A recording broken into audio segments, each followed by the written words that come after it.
It's time for our daily business chat with Richard Southern. Pharmacies have remained open through this pandemic, but apparently, even those stores aren't immune to the closures, Richard.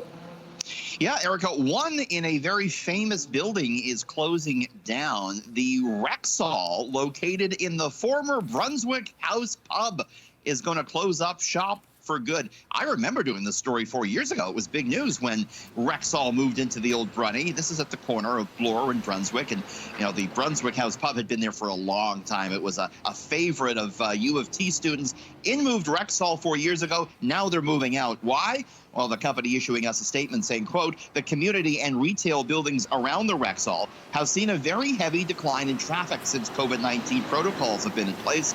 As a result, we made the difficult decision to permanently close this location. Now, this Rexall had been doling out AstraZeneca shots. You know, we were even joking, you and I, the other week, Erica, on the air about, hey, they're giving out shots again at the Brunny. I remember that, yeah. Remember that? We had a good laugh. Brunswick House, or Rexall rather, said if you're due to get your second shot there, they're going to proactively transfer you to a nearby pharmacy. So do check with them on that one. We don't know what's going to move into the old Brunswick House just yet. All right, and there was plenty of red on Wall Street today, Richard. What triggered the sell-off? Yeah, could use a shot of something, a Brunswick pint after this day. Closing bell rang, and the Dow is down 681 points. Worst day in a couple of months.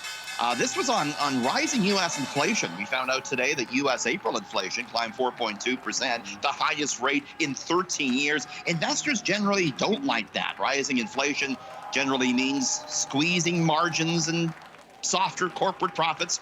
Home Depot led the way lower in the Dow. The NASDAQ and all its tech stocks also hit hard, down 357 points, with names like Tesla down 4.4%. TSX held up a bit better, still a down day.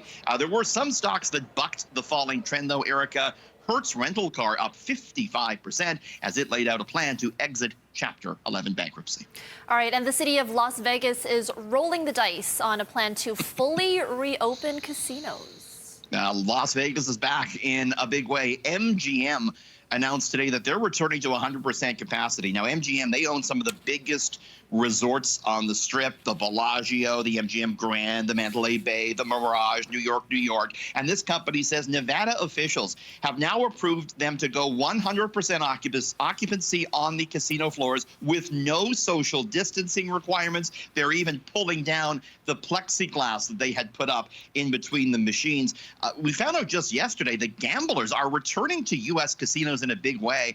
Gambling revenue for the first 3 months of the year was some of the highest ever. So casinos still closed here in Ontario, but maybe this is a sign that once they reopen, Erica, the gamblers will come flooding back. Right.